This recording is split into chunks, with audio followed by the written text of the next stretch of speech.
Hello and welcome to this second class on hydrogen and its compounds. As I funnily called it, hydrogen family, a one-member set. In the earlier program, in the first class, we discussed about the physical properties of hydrogen, deuterium, and the spin isomers, ortho and para, and the simple preparation methods. Particularly, we were more interested for industrial preparation, the methane reformation, SMR process, and the water gas shift process, electrolysis process, and many other processes. And also studied the properties of hydrogen and deuterium. Today, we shall be taking up the chemistry of hydrides, hydrogen fuel economy, and the other part will be the chemistry of water, heavy water, and hardness of water.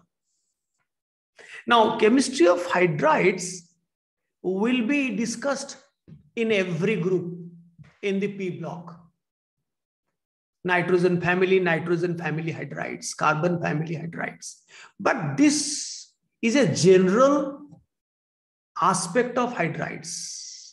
Any element combining with hydrogen to form a binary compound, hydrogen and the other element, that is called a hydride. Don't mistake with the term hydride that it is only metallic hydride which will produce hydride ion, H- ion. Yes, it can be a metallic hydride, but the definition of hydrides includes the hydrides of metals, non-metals, semi-metals, every element. Right? And basically, they are divided into three types. One is called the ionic and saline, ionic or saline hydrides. Those are ionic in nature. Obviously, group 1, group 2. Group 1 and group 2. Even in group 2, beryllium is an exception. Does not produce. Even in group 2, beryllium also doesn't produce ionic hydride. It forms covalent hydride. The second type is covalent. And I will tell you further classification of covalent hydrides later. And the third one is metallic. You might be wondering, ionic hydrides contain group 1, group 2 metals. How again metallic hydrides? Now this metallic hydrides does not include alkali metal and alkaline earth metals. They include the transition metals and some of the lanthanoids and a few actinoids. And they are really called interstitial hydrides or non-stoichiometric hydrides. This word is more befitting. But often it is called metallic hydrides. Now, let me show you, before we enter deeper into the discussion, let me show you in the periodic table. You know, the green ones, the alkali metal, this is the element with which all other elements will produce binary compounds called hydrides. Then all the alkali metals and the alkaline earth metals excepting beryllium. And these two, they form ionic or saline hydrides. They are completely ionic. And the covalent hydrides are of two types. These, what color is this? Maybe little violet, light violet colored non-metals. They form molecular covalent hydrides. They exist as independent molecules. And these ones, these green, not if this is green, this is can be called light green. These and beryllium, they form network or polymeric covalent hydrides. So this light violet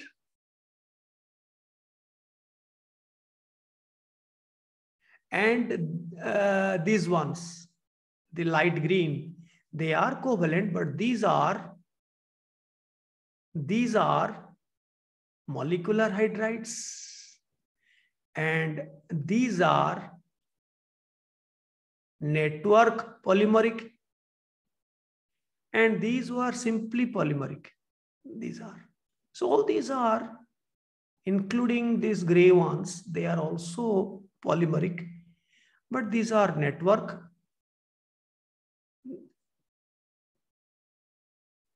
But boron, silicon, germanium, arsenic, they are polymeric. All these are covalent hydrides. The bonding is covalent.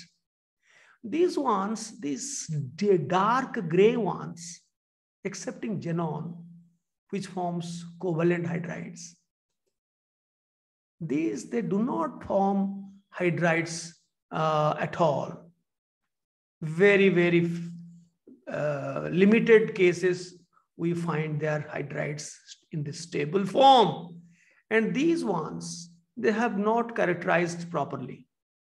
These, after actinium and after americium, these hydrides are poorly characterized. And promethium from lanthanoids. And these ones, these transition metals, these this group 10, and these accepting promethium from lanthanoids and actinoids up to americium, they form metallic hydrides or interstitial hydrides, or we also call the non-stoichiometric hydrides. So clear? So these two groups, excepting beryllium, they form ionic or saline hydrides.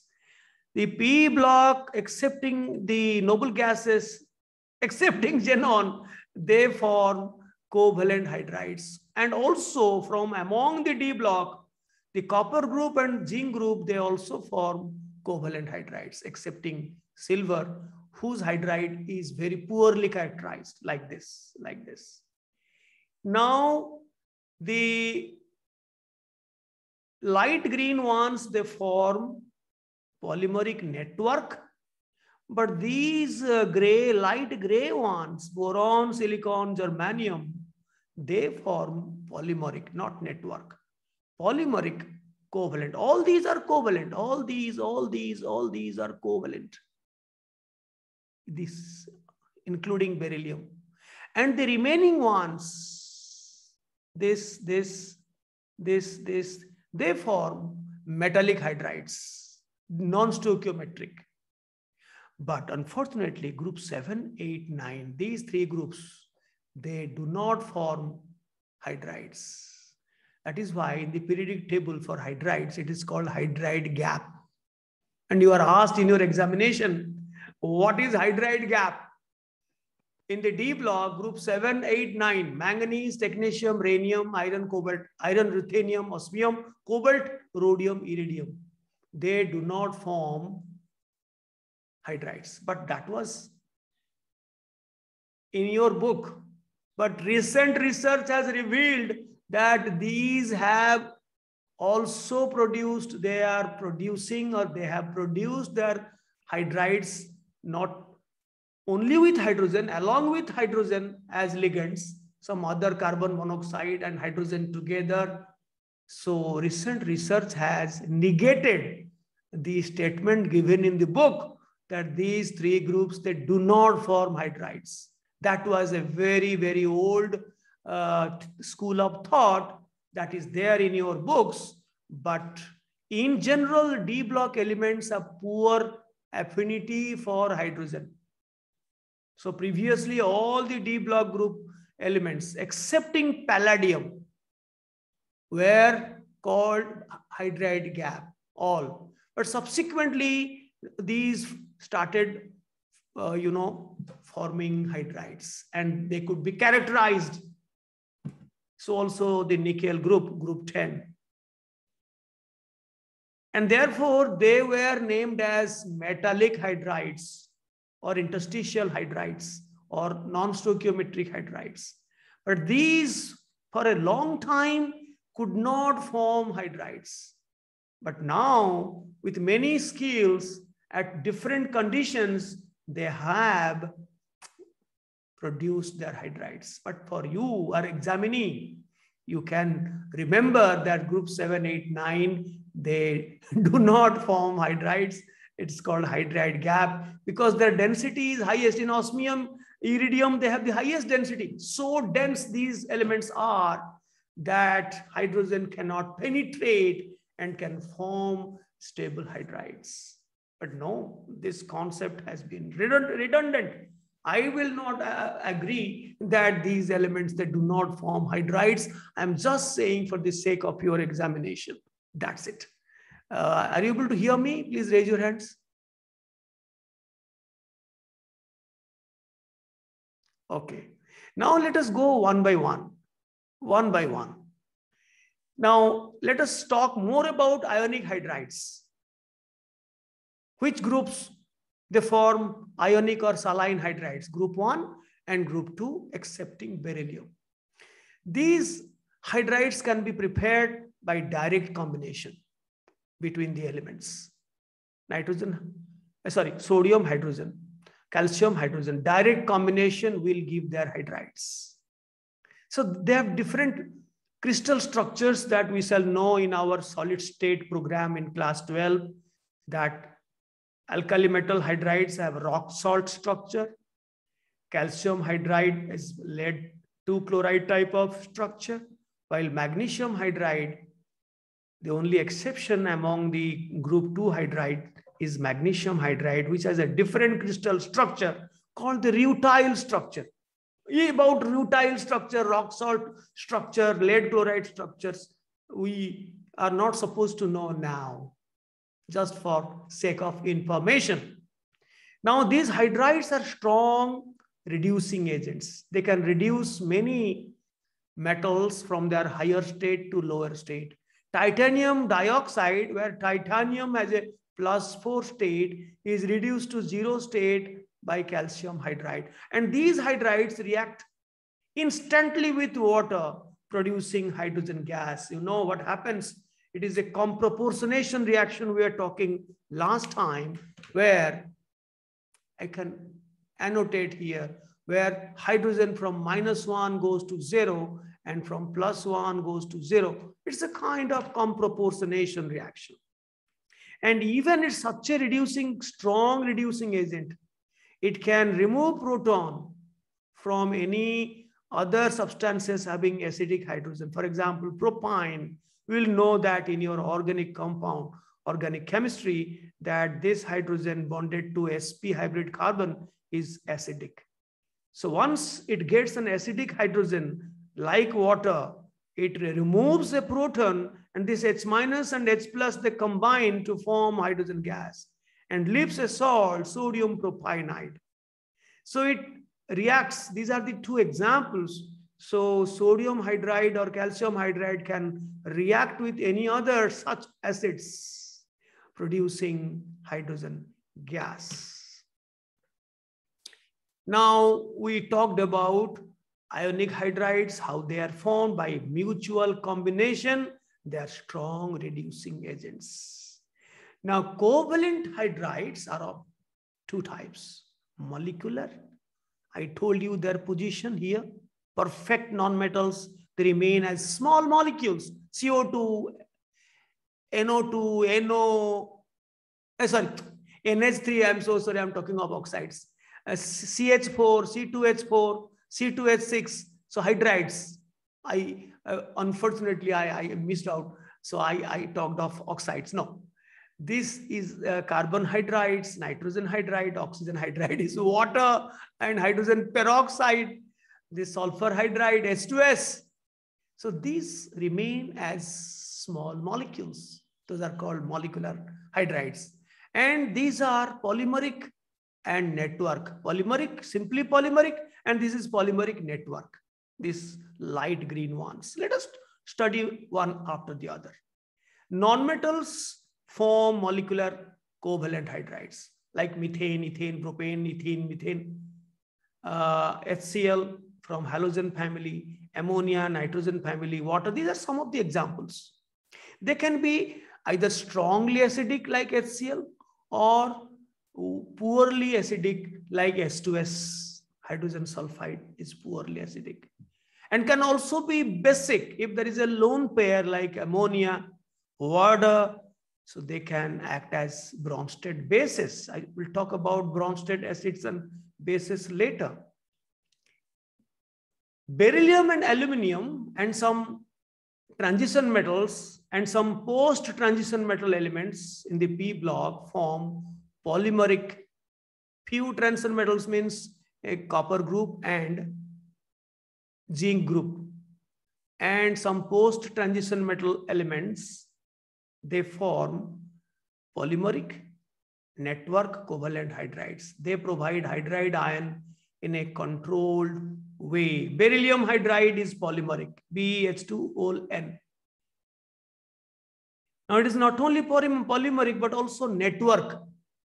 Polymeric network. Aluminum hydride is not a simple molecule like methane, ammonia. It remains as a polymer and they are interconnected and networking. Cupric hydride, zinc hydride, gallium hydride. You can have gallium is also, it's like this, of course. It is looking like it's a polymeric, not network, but these are network. So it is a polymeric, not network. Their dimeric and monomeric forms can also be prepared. They remain as a polymeric where N is large, but N remaining 2 and 1, they can be prepared under very, very restricted conditions. We will be knowing that in the individual groups. This is just an introduction. Boron forms a polymeric hydride. I have told you the boron and these form polymeric hydrides. It can remain as a monomer also, but boron particularly forms polymeric hydrides with two general formula. One is BnHN+4, the other one BnHN+6. These are called boranes, about which we shall study in details in our boron family. Now, all these boranes, they have a very typical bond. These boranes, these polymeric, all these polymeric beryllium or boron, this polymeric, particularly, I will talk about this later, little later. Boron and beryllium, they are electron deficient species. They carry a very typical bond called banana bonds. Banana. It is called 2 electron, 3 centered bonds. This boron will provide 1 electron. This hydrogen will provide 1 electron. This boron will provide only an empty orbital. So this is a 2 electron, 3 centered bond. On the other hand, this boron will produce 1 electron, this hydrogen 1 electron. This boron will produce an empty orbital. So there is another 2 electron, 3 centered bond. And these are normal bonds, 2 electron, 2 centered bond. We'll know about that in detail. So also in beryllium hydride, which is a polymeric network. So this Be and Be hydrogen, it's not a 2-4 electron bond. It is a 3 electron bond.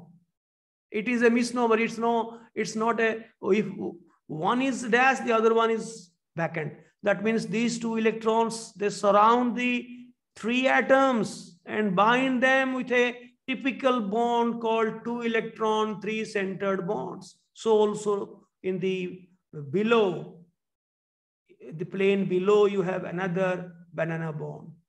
So these molecules, these polymeric entities, they have particularly beryllium and boron hydrides. They are having insufficient electrons. They do not satisfy the octet configuration. And therefore, they have these very, very funny banana bonds. Looks like banana, the molecular orbital. We will study later. Looks like a banana. So they are funnily called banana bonds. Now, coming to classify the covalent hydrides in a different way. Classify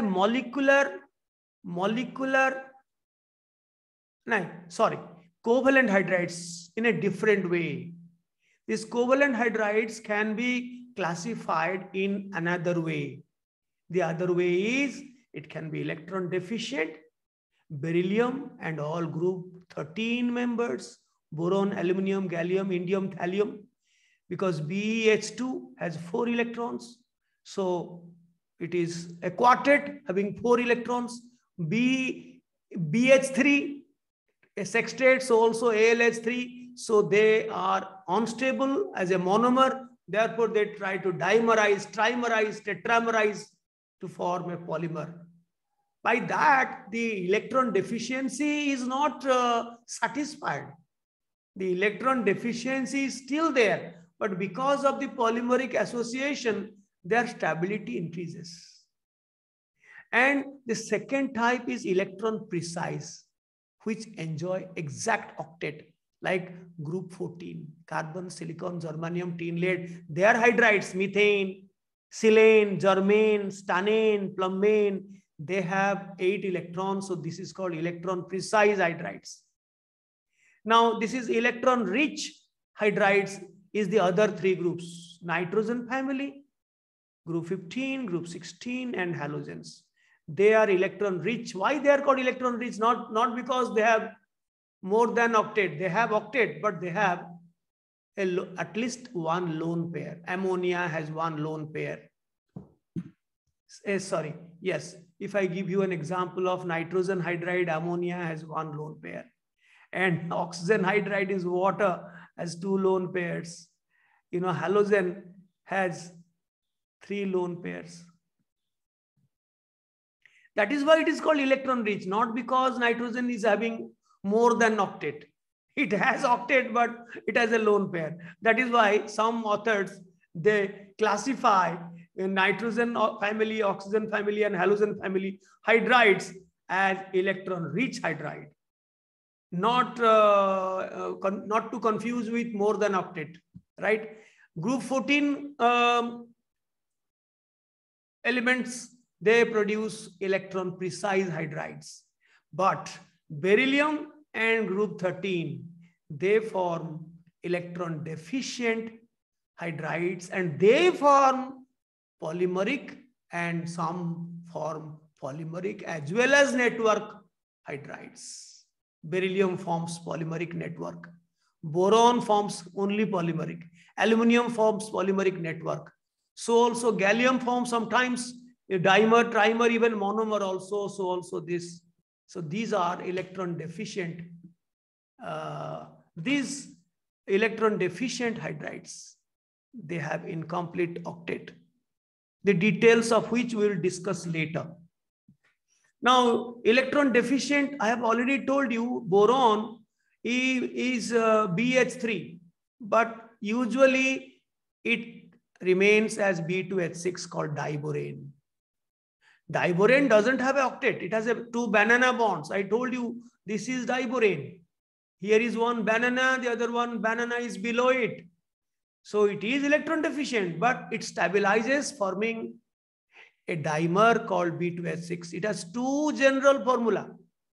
BnH N+4. Diborane belongs to this, where N is equal to 2. It can be 3, triborane, tetraborane, pentaborane. And also there is another kind of borane from the formula BnH N+6. So supposing it is 4, so B4H10. So there are so many types of polymeric boranes, out of which diborane is very, very important. We will know that in details later. Aluminium also form dimer as well as a polymeric network. So also beryllium hydride. Aluminum hydride remains as Al2H6 dimer, sometimes as a polymeric network. Diborane is very, very stable. They act as Lewis acids. Because they are electron deficient, they can accept electron. Let me tell you that Lewis acids are those which can accept electron. Because they are electron deficient, they do not have octet in their valence shell, they will accept electron from outside, act as a Lewis acid. But also they can act as a Lewis base. They can provide hydride ion. Sometimes, if required, they can provide hydride ion, which is a Lewis base, because it can provide electron pair. H minus, that can provide electron pair to some other species. So these hydride ion act as the Bronsted base. So that's the reason why they are called intermediate hydrides. They can act as Lewis acids as well as bases, and particularly Bronsted bases. Lewis bases also. All Lewis bases are also Bronsted bases. You will know that later. So a Lewis basis means it can provide electron pair. Bronsted basis means it can accept proton. So the electron pair which it can provide, that will be responsible to accept a proton. So all Lewis bases are also Bronsted bases. So they are Lewis acids, also Lewis bases. And these electron deficient covalent hydrides are maybe polymeric network, dimeric, trimeric. They are called intermediate hydrides. The dimer and polymers, they have typical EHE 2 electron 3 centered bonds, famously, funnily called banana bonds, to be discussed later.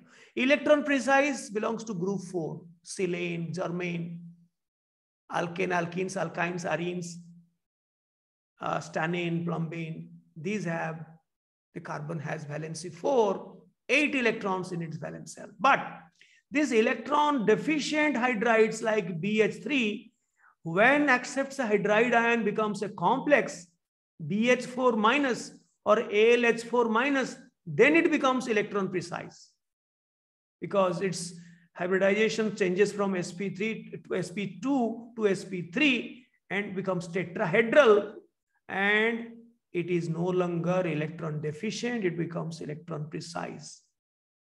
BH3, though unstable, remains as B2H6, is electron deficient, but BH4 minus is electron precise. So this complex, electron precise complex, can be prepared. Supposing we want lithium aluminum hydride, AlH4 minus, it can be prepared by reducing aluminum chloride with lithium hydride. Aluminum chloride also remains as a dimer, Al2Cl6. You will know many things, you will know later. Similarly, diborane, which is very stable, it is the dimer of BH3. That reacts with lithium hydride to produce this complex BH4 minus, that is electron precise hydride ion. But B2H6 is an electron deficient hydride. BH4 minus is an electron precise hydride ion, right? So also AlH4 minus. Lithium hydride is a ionic or saline hydride belonging to group 1. Now then, electron rich, I have already told you, needs a lone pair. They have octet configuration, but they have at least one lone pair. Like water, 2 lone pairs. HF, HCl, HBr, H2S, PH3. So these are called electron rich. They always act as Bronsted bases.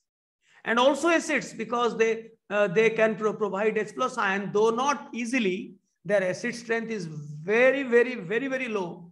But excepting the halogen acids, HCl, HBr, HI, others are weak acids. But they are good Bronsted bases. They can accept proton. They can donate lone pair. They are also Lewis bases. You know, excepting the halogen hydrides, which are more acids than, bases. Others can be both acids and bases. Ammonia is more base, less acid. Water is purely amphoteric. HF is acid, more acid, though a weak acid. HCl, HBr, HI, they are very strong acids. H2S is a weak acid. PH3 is almost a weak base. And the acidity is very, very small. So they are both Bromstead acids as well as base. And these three, they engage in hydrogen bonding. HF, water, ammonia, they have the capacity to have a strong intermolecular forces called hydrogen bonding. Now comes the most interesting hydrides. Those excluding the copper group and zinc group, all others, excepting the so-called gap, the hydride gap, group 7, 8, 9. I don't agree. All the D block elements, excepting these three, they form. And the transition, in the inner transition, lanthanoids, excepting promethium, and the inner transition, the actinoids up to americium, they form metallic hydrides. So don't confuse with the word metallic. Better call it non-stoichiometric, because their ratio is not fixed and it's not whole number. If the ratio between the elements is not fixed and is not a whole number ratio, then that is called a non-stoichiometric compound. Right? Lanthanum hydride is 1:2.87, not 3, not LaH3. Ytterbium hydride is YbH 2.55. Zirconium hydride is a variable composition. All these are variable compositions. These are variable compositions. Now, earlier it was thought that these D block elements, they do not have a tendency to absorb hydrogen easily. But subsequently, under heated condition, they could form hydrides. But why they were called metallic hydrides? Because they possess all the properties of metals: malleability, ductility, electrical conductivity. So it was thought that hydrogen is simply hiding inside the interstices. Interstices means holes, the vacant spaces or voids. So it was thought that hydrogen atoms, they get hidden in some vacant spaces or interstices. Interstices means voids, holes, and they really do not form any covalent bond with metal. The metallic bond, just before some time we learned, it is still there, and the hydrogen atoms are buried inside the gigantic metallic bond. So hydrogen atoms, they do not form any covalent bond with metal. So the crystal structure of the metal remains the same. Simply hydrogen are occluded, absorbed throughout the metal and form a hydride having greater melting point, greater strength, but other metallic properties remain the same. So initially, they were not thought to be a covalent hydride because they do not form covalent bond. They are grouped separately as metallic because metallic property is still there. And some people started calling it interstitial because the hydrogen atoms get hidden inside the interstices. And because their ratio is not fixed, it is not simple also, decimal, that was non-stoichiometric. But later on, it was found that excepting nickel, palladium, cerium, and actinium, other transition metals that we discussed just now, they really form different lattice structures. This is the latest discovery. But for you, they were called interstitial hydrides because the H atoms were believed to occupy the voids in their metal lattice. They are called metallic hydrides because they possess the typical metallic properties: luster, hardness, conductivity, so on and so forth. Now it is known, except these nickel, palladium, cerium, and actinium, others form different lattice structures than their metals. So they are characterization is being done in a very different way now. And although they are non-stoichiometric, but you can't say it is interstitial. They are taking the place of a particular lattice point and changing the lattice structure. Lattice structure is getting totally changed. So a lot of research is going on these hydrides in this journey, in the preparation of superconducting materials. These hydrides are very important. Now, let us talk about how hydrogen, and I think you can give me an idea. Supposing I'll ask you to raise your hand. Copper forms which type of hydride? Raise your hands. Copper forms which type of hydride? Copper, silver is not a very well characterized hydride, but copper, gold, zinc, cadmium, mercury, among the D block, they form not the metallic interstitial. No, they form stoichiometric hydride. Stoichiometric, I mean stoichiometric, but polymeric network. I think so many of you have raised your hand. I think you will say a polymeric network hydride. Network, polymeric network. And what about boron? There are so many types of silanes you will know in the formula, just like methane, ethane, propane, butane, monosilane, disilane, trisilane, tetrasilane, you will find just like methane, ethane, propane. You will know the details. So also germane.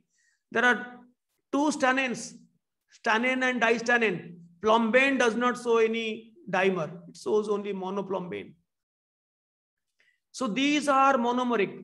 This is dimer, it can be dimeric, but monomeric. So these, it can go up to 4 or 5. Silanes to about 8. Octasilane. Carbon, innumerable. In polymers, it can go up to 10,000, 20,000 carbon can join in series because of the property, as we shall know later. I think we do know, called catenation. We'll study that in carbon family.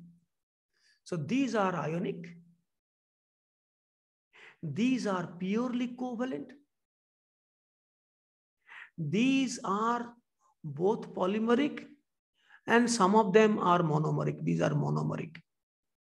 These are polymeric up to 8. These are large number of, so many different, two different formula, BnH n+4, BnH n+6, out of which diborane is important. This boron, beryllium, aluminium, gallium, these are electron deficient. Again, the covalent hydrides are classified in a different way. That is, either it can be electron deficient, this entire family, and beryllium. Therefore, they remain as polymeric. This is a polymeric network, BH2 whole N. So dimer, this is B2H6 is the hero, diborane, and there can be triborane, tetraborane, so many boranes. Aluminium hydride is polymeric network, gallium hydride, indium hydride, thallium hydride. And these are, polymeric, not network, polymeric. And these are monomeric. All these are covalent hydrides. And the second was in electron precise carbon family. Electron precise. Maybe it remains as a dimer, tetramer. And this may be an octamer, octasilane. It may be, a polymer, plastic, whatever. But carbon valence is 4. Each carbon is having 8 in their valence shell. So these are electron precise hydrides. And all these hydrides are electron rich hydrides because they carry 1 lone pair, 2 lone pairs, 3 lone pairs. They can act as a Bronsted acid as well as base. Now these are called, these electron deficient hydrides are also called intermediate hydrides. They have some tendency to accept electron pair. Why some tendency? They are really Lewis acids, but under some conditions they can provide hydride ion, which can act as a Lewis base as well as a Bronsted base. So these are intermediate hydrides. So with this, we pass on to something very simple, hydrogen as a fuel. Now, let me read out. Hydrogen is considered as a potential future non-polluting, zero-emission fuel in all fields as a substitute for fossil fuel. Now, the future, your generation will be harping more on hydrogen as fuel rather than fossil. Fossil will be all exhausted. And it is the primary source of pollution, one of the sources of pollution. Carbon dioxide emission and global warming and climate change. Hydrogen gas is liquefied by applying pressure below its critical temperature, which is 33 Kelvin. But the boiling point of hydrogen, liquid hydrogen, is 20 Kelvin. But you can liquefy below its critical temperature of 33 Kelvin. On a mass basis, it is the most efficient fuel, 3 times more efficient than petrol, fossil fuel, on mass basis, not on mole basis. Nitrogen always remains as an impurity in hydrogen cylinders. So sometimes N2 and, is hydrogen, nitrogen can form NO, which is a pollutant when hydrogen will combust. If nitrogen is present, then it will form NO, which is a pollutant. So that is prevented by adding some water vapor, water in the hydrogen container, which lowers down the temperature of the cylinder. And this nitrogen, oxygen, they do not combine to form NO. Nitrogen goes as such because when hydrogen cylinder will go for combustion, nitrogen on that temperature can go for NO formation. But NO is not produced as some water vapor, is always present in hydrogen cylinder to lower down the temperature at which combustion of hydrogen can occur, will occur, but not combustion of nitrogen to nitrogen monoxide. Now, this is a very famous sentence in your book. This is a famous sentence in the book. And if you Google search any source, you will not find the correct answer. They all give a cheating answer, repeating the same thing. You will never ever get the actual reason behind this statement given in your book. A cylinder of compressed hydrogen, means liquid hydrogen, compressed hydrogen, is about 30 times heavier than a tank of petrol having same amount of energy. This statement often is asked in the question. Why a compressed cylinder weighs 30 times heavier than a tank of petrol providing same amount of energy? This is because the critical pressure of hydrogen is 12.77 atmosphere at the TC 33 Kelvin. So if you calculate using ideal gas equation, the amount of gas which is present in the gaseous state, that will actually weigh 3 times. In the liquid state, there will be very less. But 12.77 equilibrium pressure above the liquid hydrogen, that mass together will make the cylinder 30 times heavier than petrol. Petrol is a liquid. At room temperature, it is a liquid. It's not LPG cylinder where you have compressed it to form a liquid butane. But petrol is a liquid. No pressure has been given to produce petrol. Petrol is a liquid at room temperature. That is why petrol and the same energy cylinder of compressed hydrogen, that compressed hydrogen will be very, very heavy than the petrol providing same amount of energy. Liquid hydrogen, because it has to sustain so very high pressure, it is stored in expensive insulated tank because its temperature boiling point is 20 Kelvin.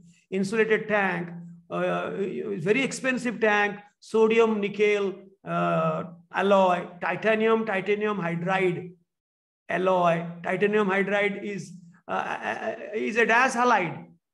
Titanium is a group 4. scandium, then titanium. So that is a metallic or interstitial or non-stoichiometric hydride, right? Now see, these are metallic. Nickel, palladium, platinum, that also is a non-stoichiometric and that is metallic. And so also these hydride gap, these they do not form hydrides. No, so sorry, non-stoichiometric, these are metallic hydrides, I'm sorry. These white ones, these are non-stoichiometric hydrides or metallic hydrides. Promethium and these, they do not have well-established characterized hydrides. These, they do not form hydrides according to your book, but I don't believe. Because book was written much before, they are not changing. And what I say now, if you compare, I was saying liquid hydrogen is stored in expensive tanks and it is already in use as a component in rocket fuel and also in hydrogen oxygen fuel cell that generates electricity for space application. Fully fuel cell driven, this fuel cell driven motor car is available in the market, but it is not economical now. Honda company, Toyota company have manufactured, but it is not cost effective. The battery driven vehicles are not economical now. They are doing R&D work. Once it will become economical, then the petrol driven vehicle, then it will completely substitute and revolutionize the automobile industries, and it will have a far-reaching impact on controlling the pollution. Once all of us, how many of you have electric scooties, not driven by fossil fuel, that is petrol, rather than it is electric?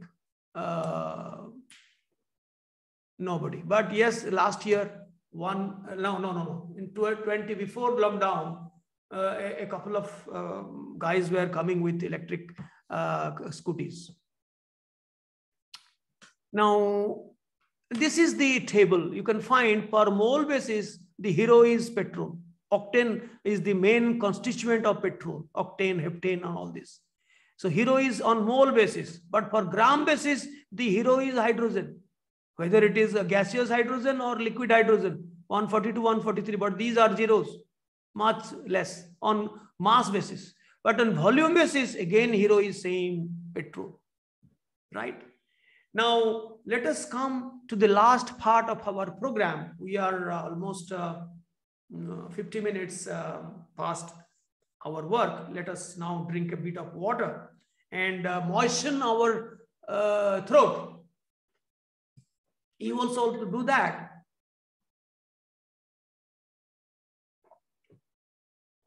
Today is an auspicious day for Hindu celebration.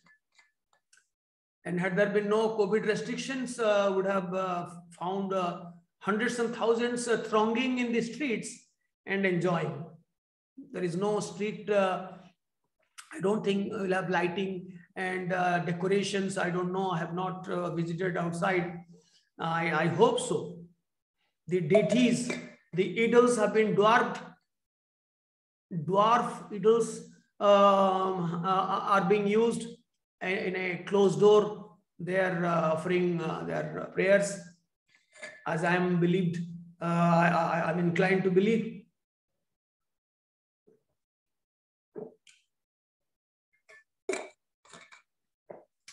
About the water I drank, it is what? Who can tell me? It is what? Raise your hands. The water I drank, is it light water or heavy water? Or a mixture of both? This time, Digdarshan, let me unmute you and don't disappoint me. Sir, I think it is light water. Yes, Diptesh? Sir, I think heavy water. I'm drinking heavy water. Oh my God. Divyalakshmi? Red heavy water. Oh my God, I am drinking heavy water. Om. Sir, heavy water. Oh my God. Okay. I am drinking 99.94 something percent of light water. Light water means H2O. Light water means our favorite H2O. Heavy water means D2O.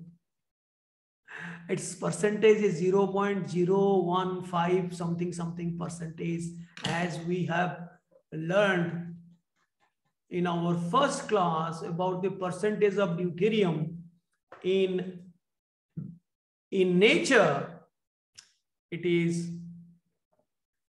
0.0156%.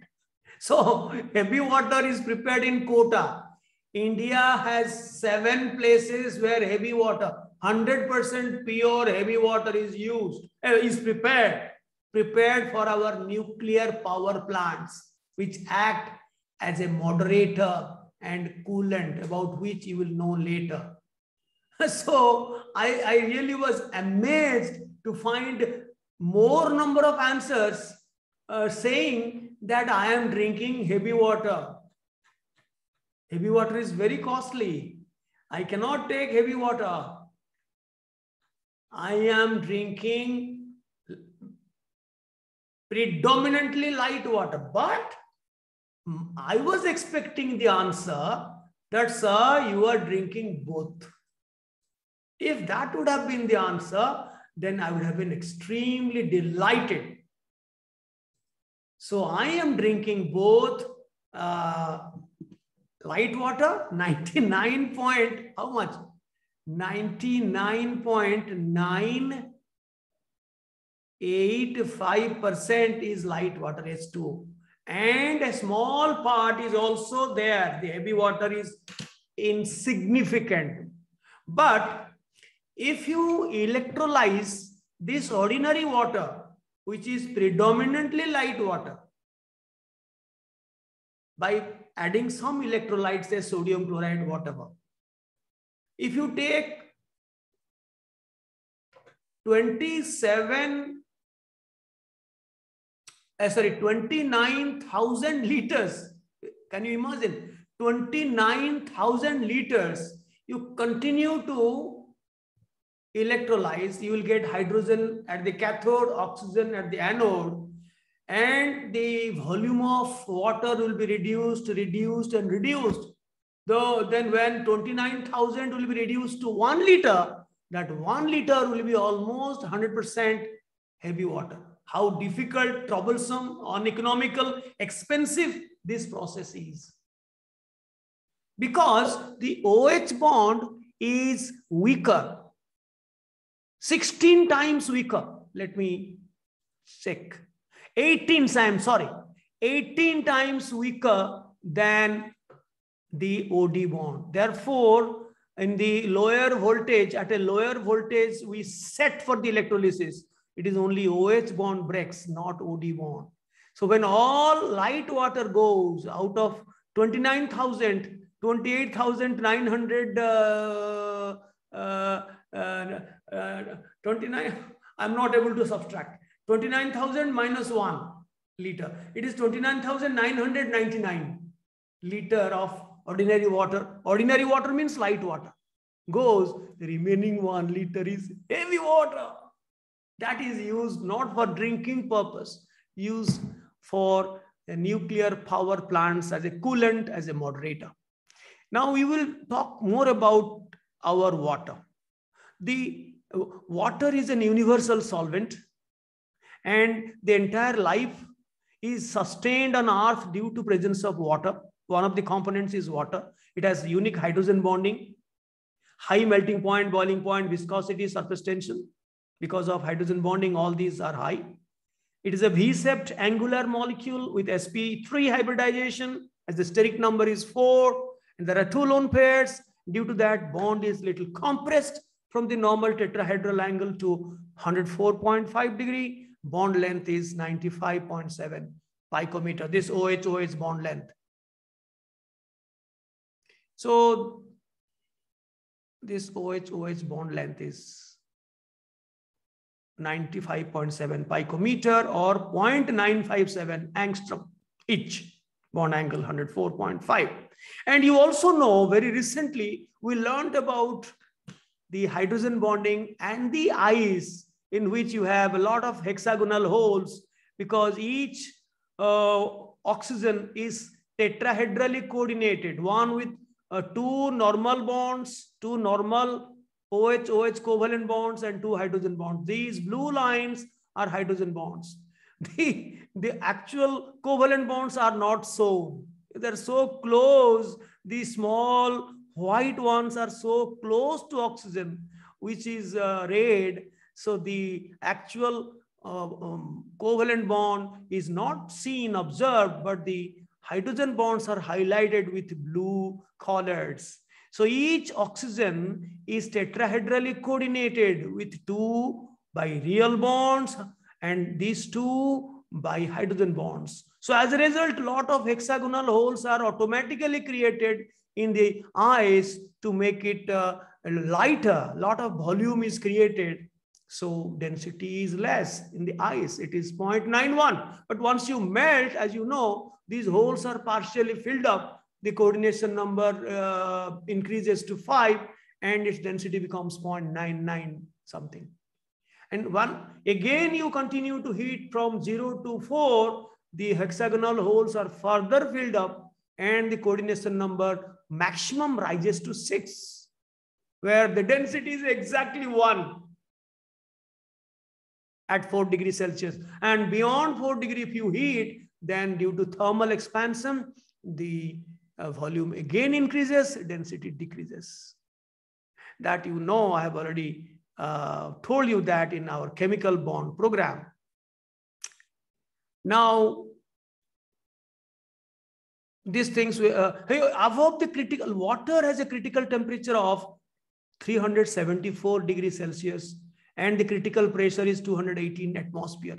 The newcomers, you cannot understand what is the critical phenomena in the gaseous state. Is very, very important, below which you can liquefy a vapor by applying pressure. But above critical temperature, you can't.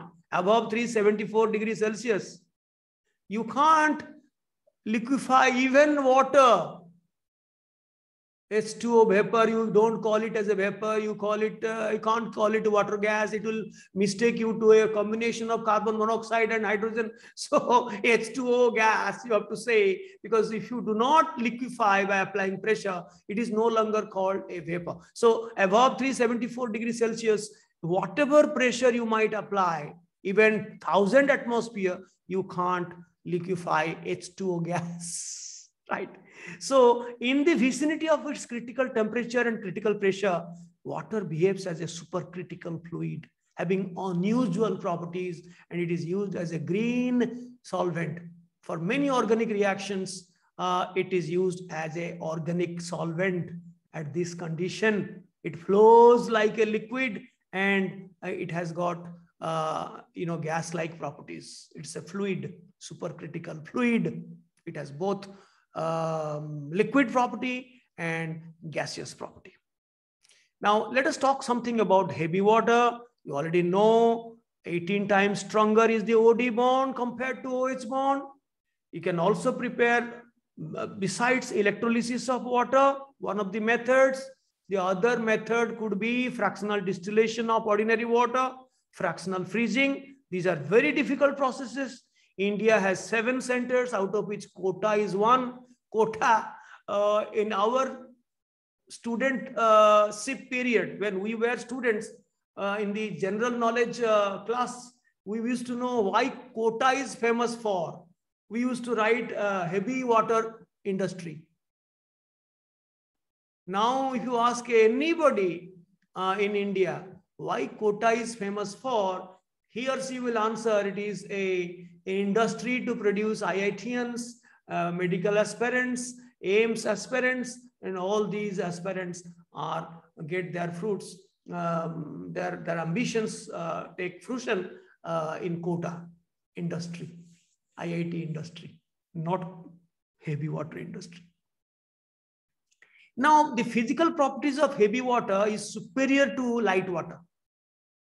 So henceforth, when you ask your mom, what water you are drinking? My options are light water, heavy water, both, none. Your mom can say, may say light water, which she may be 99.9% correct. But if she says heavy water, he is 100% wrong. And if she is intelligent, she remembers that ordinary water, the light water also is mixed with a minuscule, very small amount of heavy water. She will say both. Then you will ask, then which is abundant? Now, yes, light water is abundant. 99.9 something percent is only 0.015% is heavy water. Now, there is a semi-heavy water. If you mix 50% 1 mole water and 1 mole D2O, then they will exchange and you will get head of the department. Usually I write HOD, but it is written as HDO. So you get, that is called semi-heavy water. Now, the reaction of D2O is similar to that of water. Supposing N2O5 is the anhydride of nitric acid. So if you treat N2O5 with heavy water, instead of HNO3, you will get DNO3. That is called deuterated nitric acid. If you treat SO3 with heavy water, you get D2SO4, deuterated sulfuric acid. So I have given only one example to say the reactions of heavy water is similar to that of water. The only important difference between heavy water and water is a heavy water can make a deuterium exchange with acidic hydrogen atom. Acidic hydrogen atoms are those which are bonded to halogens or oxygen or nitrogen. If such compounds are available and you treat some heavy water to alcohol which has a OH bond, after some time you will find this OH acidic hydrogen will be replaced by deuterium. It will be ethyl deuterium oxide or deuteroxide. It's not hydroxide, deuteroxide. Or you can call it deuterated ethanol. Deuterated ethanol. So this carbon hydrogen bond will be never ever exchanged because that is not polar, almost non-polar. These polar bonds which are acidic in nature, they will be easily exchanged by deuterium, and the other product will be head of the department. I used to write HOD, but the rule says SDO, right? This is semi-heavy water, right? Similarly, ammonia has an acidic hydrogen atom. You bubble ammonia or you dissolve ammonia under pressure in heavy water. After some time, it will be deuterated ammonia. But normally, CH bond is not deuterated. If you keep methane under pressure with heavy water, you will not get deuterated methane. CH bond is not polar. It won't be deuterated. But if you have a CH bond adjacent to an electron withdrawing group that we shall study in our organic chemistry, don't bother at all, like acetone, then after a few nights, you will be finding all the CH bonds will be replaced by CD bonds. It will be completely deuterated, acetone. We will know how it is happening. Through a tautomeric form called enol form, it is happening. So I'll just tell you, you can appreciate it. Now, this is acetone. There is another small little form that is called enol form. One hydrogen will come here and the pi bond will come here. This is CH2, double bond C, and this becomes single bond OH. This is called enol. I'm sorry. So acetone always has a little percent, like 0.002% of this enol form. This enol form has a acidic OH. This will be replaced by D. It is again equilibrating with this form. So it will come back to form CHD and this CH2D, and this becomes C double bond O and CH3, the keto form. Again, one hydrogen will go there because CH bond is weaker. So then the next, it will be CHD double bond COH. Then again, this OH will be deuterated. This side will be then slowly and steadily, all the CH bonds, 3 CH bonds will be deuterated. And similarly, the other side also. So after a few nights, you'll find you are getting deuterated acetone. So this has happened not because of CH bond alone. It has happened due to the formation of enol, which has an acidic hydrogen atom and which is always in dynamic equilibrium with the keto form. All these things you will know in our organic program. Don't worry at all. Don't worry at all. The uses of heavy water, it is, I have told you, moderator and coolant in nuclear power plants, tracer analysis in studying the organic mechanisms. In place of hydrogen, you put deuterium and see where it is going in a reaction pathway from step 1 to step 2 to step 3. You see where is the location of deuterium in which atom. And by that, you learn how the reaction is proceeding, the mechanism of the reaction. And to prepare many deuterated compounds, you use heavy water. Now, if you compare between our heavy water and ordinary light water, what we say ordinary water is light water, heavy water, and the in-between semi-heavy water, SDO, I used to call head of the department, HOD. So you'll find in all respects, heavy water has a superior property. See, boiling point is 101.4 degrees Celsius. It is 100, increase of 1.4 degree. Density, the maximum density here, it is there. Maximum density is 1 at 4 degrees Celsius, but the maximum density is 1.106 at 11.2 degrees Celsius. Its peak comes. And viscosity is greater. It is 1.0016. This megapascal into second. And this is 1.24 greater. Surface tension is also slightly greater. No, surface tension water is greater. Ordinary water is greater.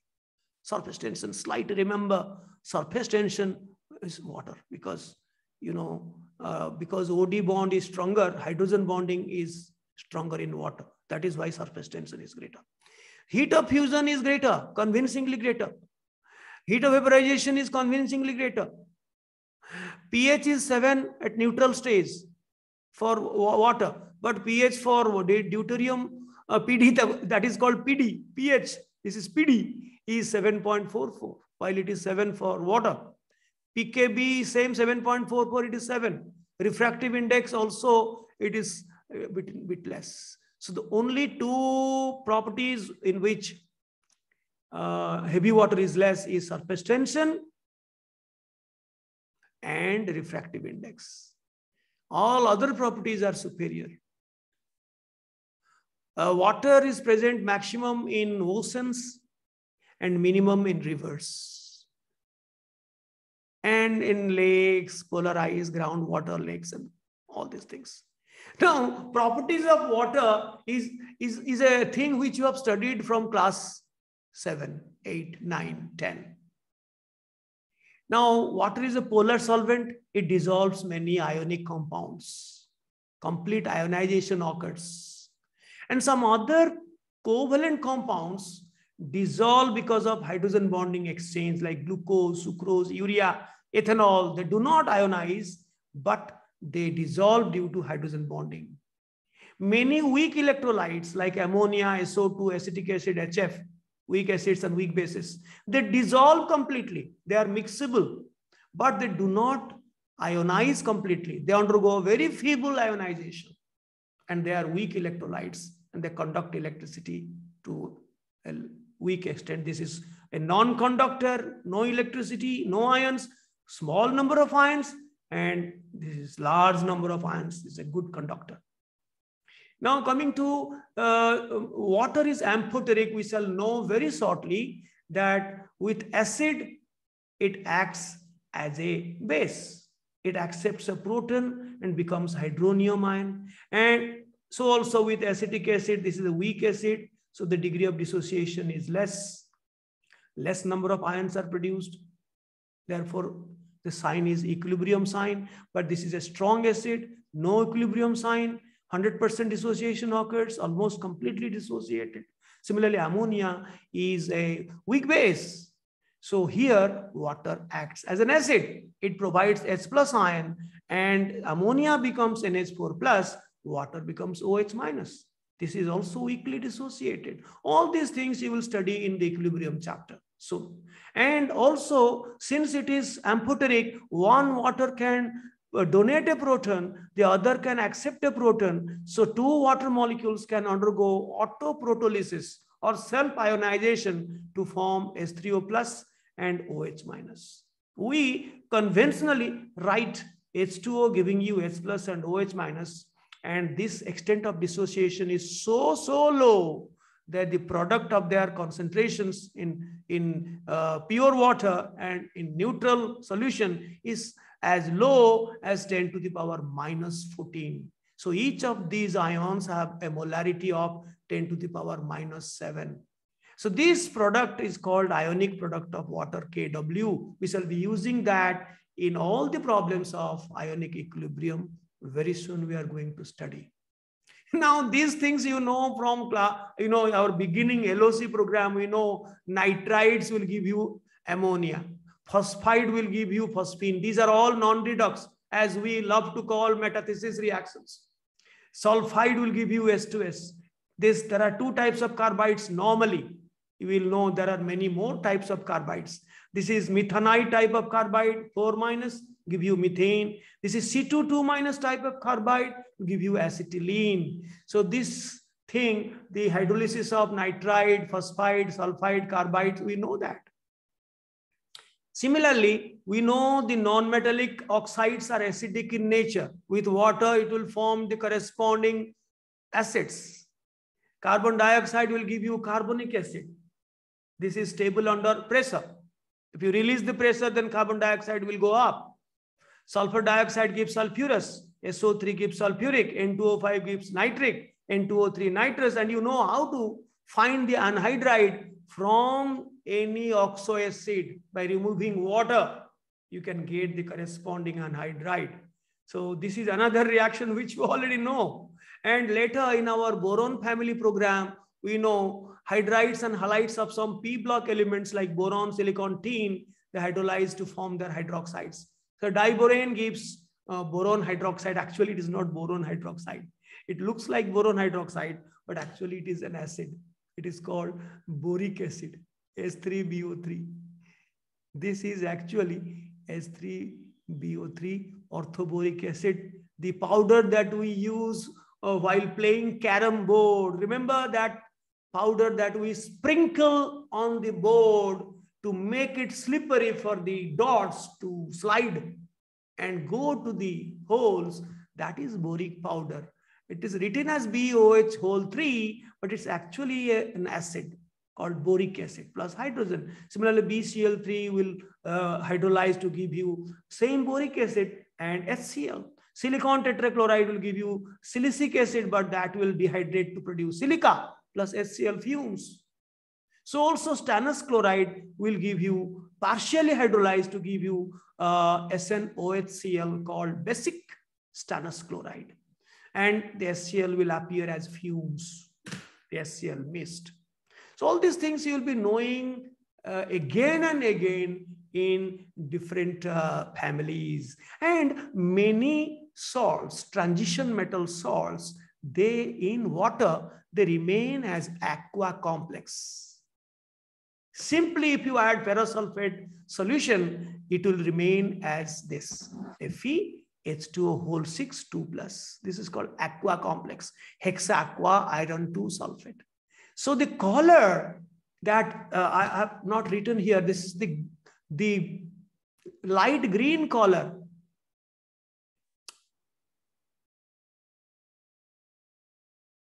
Color is due to this aqua complex. Similarly, chromium, hexa-aqua chromium, that deep green color complex. That also is a deep green color complex. So copper sulfate gives a blue colored complex, but when you crystallize, then it will give you pentahydrate. So the actual, you will know later, the actual structure of copper sulfate dot 5 water is, there are 4 water molecules inside the coordination sphere along with sulfate ion. 1 water molecule is outside, which is hydrogen bonded with the copper ion, with the sulfate ion inside. So we write like this, copper sulfate dot 5 water.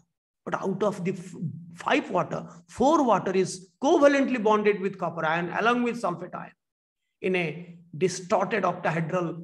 Distorted octahedral, you remember distorted octahedral when coordination number, steric number is 7, and one of the places in the pentagonal planar positions is a lone pair, then it looks like a distorted octahedral. So this is a distorted octahedral structure. You'll know details later in our class 12 program. Similarly, if ferrous sulfate solution, it is hexa-aqua, but when you crystallize, it becomes green vitriol, FeSO4 dot 7 water. But out of this 7 water, 6 remains inside coordination with a covalent bond, and 1 water remains as hydrogen bonded with this. And sulfate ion is outside, not like copper sulfate. So all these things, similarly, the white vitriol, similarly zinc sulfate dot 7 water, and there are also similarly, you have Epsom salt, magnesium sulfate dot 7 water, barium chloride dot 2 water, gypsum salt, calcium sulfate dot 2 water, SnCl2 dot 2 water. These are hydrates. Water can also engage in redox reactions. Metals like sodium, potassium, calcium, they react with cold water, some with boiled water. These things, you know how water is a hero to produce hydrogen gas. Even non-metals like fluorine, chlorine, they react with water. Fluorine produces, oxygen. Fluorine from 0 to -1 and oxygen from -2 to 0. Sometimes some ozone is produced. A little bit of ozone is produced in this reaction of fluorine with water. I have written here. All these things you will know. And then the most important thing is hard and soft water. So we will close today's session because we cannot cross past 1.5 hours. The duration should be maximum 1.5 hours. And the hard and soft water, which should be taught below class 10, but sometimes it's coming in your examination. Because nowadays, so many techniques, like I just Kalgan method, and what are the formula, and the zeolite method, the permutate method, the zeolite, and the ion exchange regimes, how they remove hardness, deionized water. So these things I was planning to complete in this class, but since hydrogen peroxide is a small chapter, but very, very vital chapter, we keep this hydrogen peroxide along with the hardness of water and its removal. And for now, we close this session. I hope this has been a hectic session. I am talking incessantly, and these things are so very common that I didn't ask you to write anything. You write down in your copy, in your separate pair inorganic copy, these things which I will provide in the description box. The entire file I will provide to you. So from my side, I sign out. Have a very good evening and good night. Bye. If you have not subscribed to my channel, please do so. And don't forget to thumbs up. Bye. Bye-bye.